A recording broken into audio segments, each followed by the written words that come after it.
Hi hello అండి. Welcome back to Gokul vlogs. 1000 subscribers అయినందుకు చాలా థ్యాంక్స్ అండి. మీరందరి సపోర్ట్‌తో నేను 1000 సబ్స్క్రైబర్స్ రీచ్ అయ్యాను గోకుల్ వ్లాగ్స్‌ని. సో, మీ సపోర్టింగ్ నాకు చాలా హ్యాపీ అనిపించింది. ఇంకా సబ్స్క్రైబర్స్ కావాలండి ప్లీజ్. వాచింగ్ అవర్స్ చాలా తక్కువున్నాయి. సబ్స్క్రైబ్ చేసుకున్న వాళ్ళు వాచింగ్ అవర్స్ అంటే చూడట్లేదు. చూసేవాళ్ళు సబ్స్క్రైబ్ చేసుకోవట్లేదు. ప్లీజ్ అండి, ఇది చాలా రిక్వెస్ట్ అండి. అండ్ ఇప్పుడు ఇవాళైతే నేను టెంపుల్‌కి వెళ్తున్నానండి. మనసు కొంచెం బాగాలేక టెంపుల్‌కెళ్తున్నాను. ఇక్కడేంటంటే ఆంజనేయ స్వామి టెంపుల్ అనమాట. మా పక్కన కజిన్ సిస్టర్ చెప్పారు నాకి. తను 108 బిందెలు నీళ్ళు తో అభిషేకం చేశారంట ఆంజనేయ స్వామికి. సో, తనకి మనసులో కోరిక నెరవేరిందని, అలాగే మనశ్శాంతిగా ఉందని చెప్పారు. సో, నేను కూడాను ఇవాళ ఆ టెంపుల్‌కొచ్చేసానండి. ఇదే అండి, చాలా బావుంది గ్రీనరీ. మీకు తెలుసు ఆబ్వియస్లీ నాకు గ్రీనరీ అంటే చాలా ఇష్టం. సో, ఆ గ్రీనరీ చూస్తేనే నాకు పీస్ ఆఫ్ మైండ్ వచ్చేసిందండి. ఆ టెంపుల్‌లోకి వెళ్ళాను. ఎటు చూసినా చెట్లే వేశారు. చాలా బావుందండి. బట్ మా బ్యాడ్ లక్ ఏంటంటే పూజారి లేడు. బట్ మేము అక్కడున్న ఫోన్ నెంబర్ తీసుకొని పూజారితో మాట్లాడాము.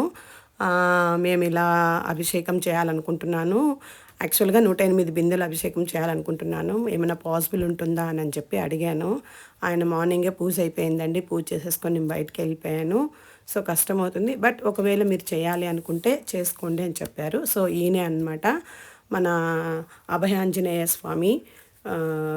మనకి వరాలిచ్చే అభయాన్ని ఇచ్చేటువంటి ఆంజనేయ స్వామి అనమాట. సీతమ్మ బాధనే పోగొట్టారు. అంత సీతాదేవి బాధనే పోగొట్టారు. మన బాధలు ఎంతండి, ఆయనకి చెప్పుకుంటే ఖచ్చితంగా నెరవేరుస్తారు. ముందే మన మనసు కొద్దిగా బాగాలేదండి. సో, అందుకోసమే ప్లీజ్ అండి, మీరందరూ సబ్స్క్రైబ్ చేసుకొని కొద్దిగా నాకు సపోర్ట్ చేయండి. లైక్స్, షేర్, కామెంట్ ఇలాంటివి చేస్తే కదండి, మీలాంటి వాళ్ళు ఎంకరేజ్ చేస్తే కదండి. ప్లీజ్ అండి, ఇది రిక్వెస్ట్. గోకుల్ వ్లాగ్స్‌ని ఇంకా ఒక 1000 సబ్స్క్రైబర్స్ అయ్యేలా మీరు దీవించండి ప్లీజ్. అండ్ అగైన్ ఇంకొక వచ్చేసానండి, మహాగణపతి ఈయన. మొదట ఈయనకి నమస్కరించుకొని నేను మొదలుపెట్టానండి నా పూజని. ఏ విఘ్నం లేకుండా నేను ఆయనకి అభిషేకం చేయాలి అని అనుకున్నాను. కాకపోతే నా కజిన్ సిస్టర్ అయితే 108 బిందెలతో నీళ్ళతో అభిషేకం చేశారు. నేనైతే నా శక్తి ఎంతవరకు ఉందో అంతవరకు చూద్దామని చెప్పి చేశానండి. ఇది నేను స్టార్ట్ చేశాను. ఇక్కడక్కడ అన్ని చుట్టూ మనకు నాగుల దేవత, ఈశ్వరుడు, తర్వాత మహాగణపతి ఇలా అంతా ఇదంతా అక్కడ ఉన్నటువంటి ప్రదేశం అండి. నేను మీకు చూపిస్తున్నాను.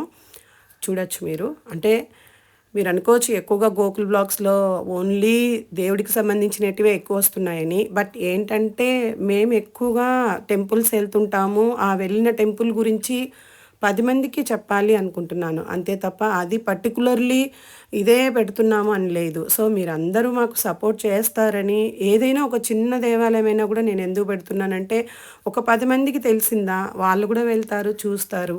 అందరూ బాగుంటారు అందరికీ అనని చెప్పి. చూడండి శివుడు ఎంత చక్కగున్నారో ఇక్కడ అసలు. చాలా బాగా అలంకరించారండి అసలకి విభూదితో. నాకైతే భలే హ్యాపీ అనిపించింది.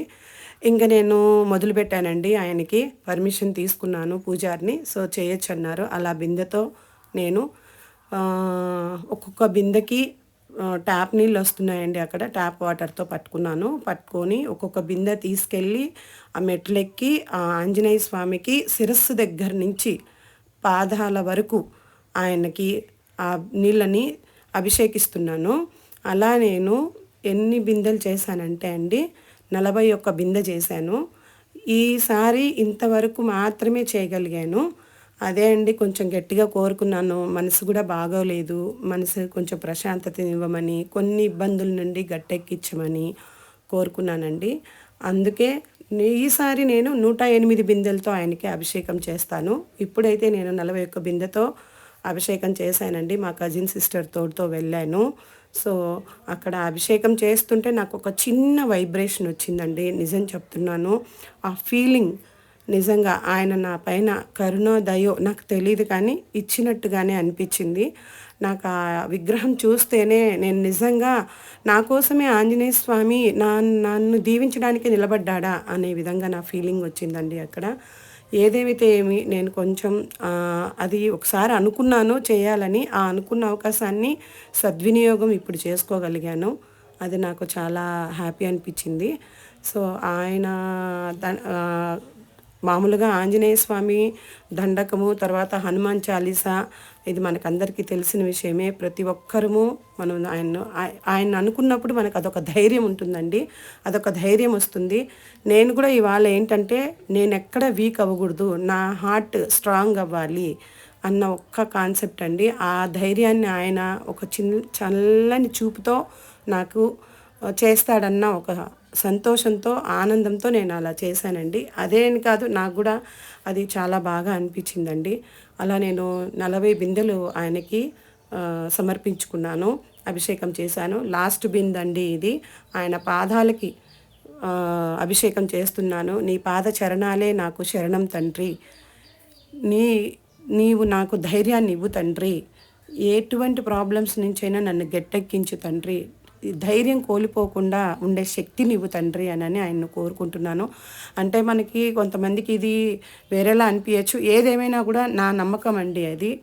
అలాగే మీకు నమ్మకంగానే ఉంటే ఖచ్చితంగా మీరు కూడా కామెంట్ చేయండి. దయచేసి సపోర్ట్ చేయండి గోకుల్ వ్లాగ్స్ని. నేను గోకుల్ వాళ్ళ మదర్నండి. నా పేరు విజయలక్ష్మి. నేను ఆల్రెడీ మీకు కొన్ని షార్ట్స్ అండ్ వాటిల్లో కనిపిస్తున్నాను, చూసారా? అభిషేకం అంతా అయిపోయిన తర్వాత ఆయన రూపాన్ని చూడండి. నేనే అలంకరించానండి, నా చేతులతో నేనే అలంకరించాను. అది అనుకుంటే నాకు ఎంత సంతోషం ఉందండి, నిజం చెప్తున్నాను. పొద్దున నేను ఆ మార్నింగ్ ఆ తమలపాకులన్నీ అలా కుట్టుకున్నాను, మాల కుట్టాను. తర్వాత పూలదండ, అరటిపండ్లు అన్నీ తెప్పించాను, బొట్లు అన్నీ పెట్టి, కుంకుమ, సింధూరము, పసుపు అన్నిటితో ఆయన్ని అలంకరించాను. నిజంగా అండి ఎంత సంతోషం ఉందండి అలా ఆయన చూస్తుంటే. నిజంగా చాలా హ్యాపీ అనిపించింది. అలా నేను ఆయన పూజ చేసుకున్నందుకు గాను నాకు చాలా సంతోషంగా ఉంది. దయచేసి ప్లీజ్ షేర్, కామెంట్, లైక్.